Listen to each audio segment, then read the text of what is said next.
Hola jóvenes, el día de hoy vamos a hablar acerca del gobierno de Ernesto Zedillo Ponce de León. Recuerdan que en el video anterior les había mencionado acerca del asesinato de Luis Donaldo Colosio y que había un personaje que estaba encargado de su campaña y por lo tanto de su seguridad. Bien, ese hombre era Ernesto Zedillo Ponce de León. Por eso muchos continúan empujando muy fuerte la famosa teoría de la conspiración, porque dicen que por mucha casualidad que muere el candidato oficial y llega el reemplazo, que prácticamente no se esforzaron para pensar quién iba a sustituir al candidato. Bien, Ernesto Zedillo gana la presidencia y va a gobernar de 1994 al año 2000. En lo que más va a caracterizar su gobierno es el famoso error de diciembre, con el cual el peso pierde por completo su valor y se devalúa en una gran proporción. De hecho, bueno, pues ustedes estaban, no, yo creo que todavía ni nacían, pero hubo a quienes todavía nos tocó comprar cosas de a 1,000 pesos o recibir así como la semanita de 1,000 pesos, 2,000 pesos y comprabas N cantidad de cosas. O sea, alcanzaba bastante bien. Pierde los 3 ceros el peso y ya es la moneda tal cual la conocen ustedes. En la economía, con el error de diciembre, va a darse la devaluación del peso, se da fuga de capitales. ¿Esto que implica? Que fue tanta la crisis, tanto se cayó la economía, que prácticamente todos los inversionistas sacan su dinero de México, lo que también está generando más inestabilidad política. Se da como respuesta a un plan de austeridad que va a implicar que el gobierno va a restringir mucho a la inversión o bueno, el gasto público se va a restringir mucho o se va a castigar mucho a la población. Se asume, más que asumir, se adquiere una nueva deuda con Estados Unidos porque tiene que salir al rescate, al igual que el Banco de México, quien para poder frenar la crisis empieza a emitir más papel moneda. También se crea el Fondo Bancario de Protección al Ahorro, el FOBAPROA. Tal vez a algunos de sus familiares les ha comentado algo al respecto, porque también fue uno de los eventos que más ha castigado a la economía mexicana, a grado tal que ustedes, yo y posiblemente sus hijos todavía van a seguir arrastrando esa deuda producida por el FOBAPROA. ¿En qué consistía el FOBAPROA? Prácticamente era un fondo de contingencia, es decir, un ahorro para una cuestión de emergencia, pero de los bancos, en los que en un momento dado el gobierno iba a asumir la cartera vencida. Es decir, el gobierno iba a quedarse con la deuda de los bancos para poderlos capitalizar, es decir, para que puedan reactivar.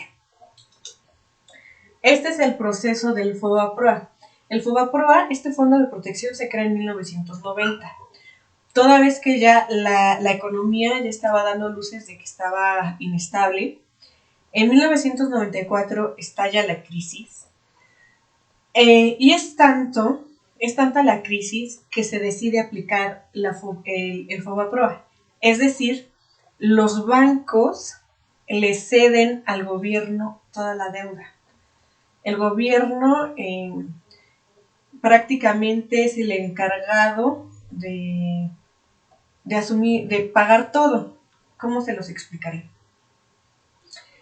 Es como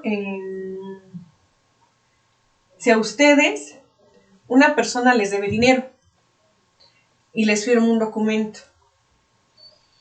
Como ustedes ya no tienen dinero por estar prestando a muchas personas, lo que van a hacer es dármelo a mí, que soy en este caso el gobierno, me dan todos esos documentos firmados y yo a ustedes les devuelvo ese capital. Por ejemplo, si entre ustedes, que sean como 25, entre ustedes se acumula 50 millones de pesos de pura deuda, me dan esos documentos que no han podido cobrar y yo les doy esos 50 millones de pesos.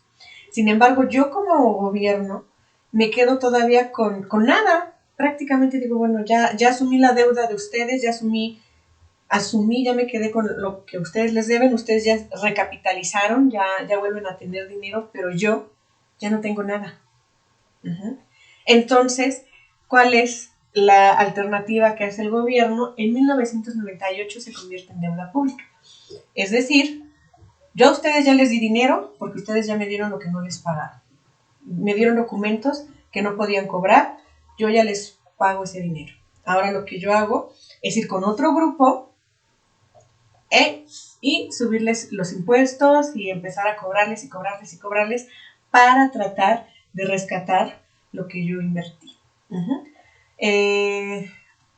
Es como una cadenita, pero al final de cuentas, pues cuando ustedes escuchen que una situación se convierte en deuda pública, pues tengan por seguro que es una crisis, que es, por ejemplo, lo que se teme con esta situación de la contingencia con los bancos, que puedan quedarse descapitalizados porque están otorgando créditos. ¿Qué va a pasar si la gente no paga? No van a tener dinero los bancos, y si se paraliza la banca, pues obviamente el gobierno la debe de reactivar, como dándoles dinero y cobrándonos a nosotros el propio gobierno. Se dieron movilizaciones sociales como las de Aguas Blancas en Guerrero en 1995. Varios campesinos fueron atacados, desaparecidos. Sin embargo, hasta el momento no hay justicia, no se sabe quiénes fueron los responsables. Lo único que sí saben es que fueron las autoridades del gobierno. Otra fue la movilización del ZLN, que igual estaban ya en oposición a lo implementado por el gobierno de Salinas con el Tratado de Libre Comercio. Se crea la COCOPA, la Comisión y Concordia de Pacificación, es decir, se quiere llegar a un acuerdo. Por eso es que se firman los acuerdos de San Andrés Larraízar, que en estos acuerdos es el documento en el que el gobierno se compromete a respetar a las comunidades indígenas, sus tradiciones y sus costumbres, y en medida de lo posible no afectarlos con la creación de fábricas. Sin embargo, lo que llega a empañar esos documentos, tanto los acuerdos como la comisión, es la matanza de Acteal, en donde un grupo militar y paramilitar asesinan a grupos indígenas, entre la mayoría de ellos mujeres y niños que estaban en una iglesia. Hasta el momento, sobre la matanza de Acteal, México sigue esperando su sentencia por parte de la Corte Interamericana de Derechos Humanos, toda vez que es un asunto que ya se está revisando a nivel internacional para ver qué tan responsable o qué tanto se intervino el gobierno mexicano en esa matanza. Otras movilizaciones fueron la creación del Ejército Popular Revolucionario en Guerrero, Michoacán, Oaxaca, Chiapas y Ciudad de México. Ellos se caracterizaron por ejecutar atentados en contra de las instituciones de gobierno. También algo que se dio mucho en este sexenio fue la huelga de la Universidad Nacional Autónoma de México.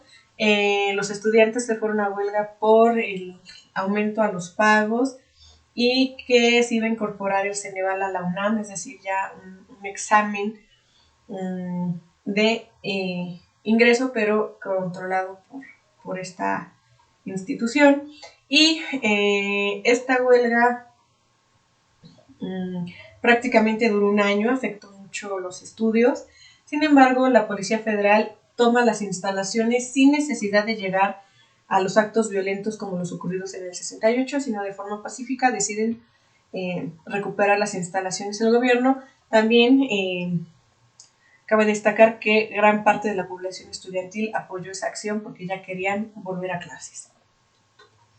De nuevo se inicia la carrera presidencial, en este caso va Francisco Labastida Ochoa por parte del PRI, Vicente Fox Quesada por el PAN y por tercera ocasión Cuauhtémoc Cárdenas, que de nuevo quiere aspirar a la presidencia. Ya en esta etapa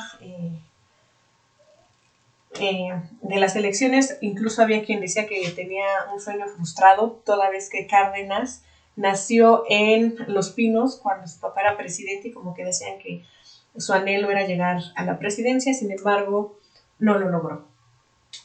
Bien, una vez terminada la explicación, por favor realiza la actividad de rúbrica. Nos vemos pronto.